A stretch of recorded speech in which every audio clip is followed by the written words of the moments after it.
ലൈംഗിക ആരോപണം നേരിടുന്ന രാഹുൽ മാങ്കൂട്ടത്തിൽ എം.എൽ.എ തന്റെ മണ്ഡലമായ പാലക്കാട്ടേക്ക് എത്തി. വിവാദമുണ്ടായതിനു ശേഷം ആദ്യമായിട്ടാണ് രാഹുൽ മണ്ഡലത്തിലെത്തിയത്.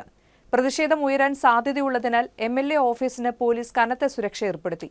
38 ദിവസത്തിനു ശേഷമാണ് രാഹുൽ മാങ്കൂട്ടത്തിൽ പാലക്കാട്ടെത്തുന്നത്.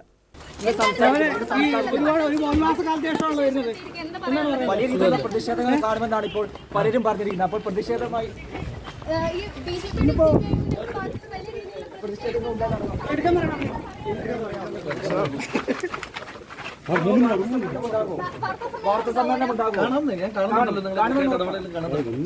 പ്രാദേശിക കോൺഗ്രസ് നേതാക്കളെയെല്ലാം വിളിച്ചറിയിച്ച ശേഷമാണ് രാഹുൽ എത്തിയതെന്നാണ് വിവരം.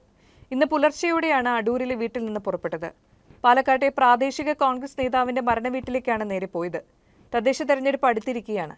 ഈ സാഹചര്യത്തിൽ രാഹുൽ മാങ്കൂട്ടത്തിൽ സജീവമാകണമെന്ന് പല നേതാക്കളും അഭിപ്രായപ്പെട്ടിരുന്നു. രാഹുൽ മണ്ഡലത്തിൽ വരുന്നതിനോട് പ്രതിപക്ഷ നേതാവ് വി.ഡി. സതീശനും എതിരഭിപ്രായം പറഞ്ഞിട്ടില്ല. ആരോപണങ്ങൾ ഒരുപാടുണ്ടായെങ്കിലും ഒരു സ്ത്രീ പോലും പരാതി നൽകിയിട്ടില്ലെന്നും അതിനാൽ രാഹുൽ മാറി നിൽക്കേണ്ട ആവശ്യമില്ലെന്നുമാണ് പല നേതാക്കളും പറയുന്നത്. എന്നാൽ ആരോപണങ്ങൾ രാഹുൽ നിഷേധിക്കാത്തതിനെതിരെ പാർട്ടിക്കുള്ളിൽ തന്നെ വിമർശനമുയർന്നിരുന്നു. രാഹുൽ പാലക്കാട് എത്തിയാൽ തടയുമെന്ന് ബി.ജെ.പിയും ഡിവൈഎഫ്ഐയും ഒക്കെ നേരത്തെ പ്രതികരിച്ചിരുന്നു.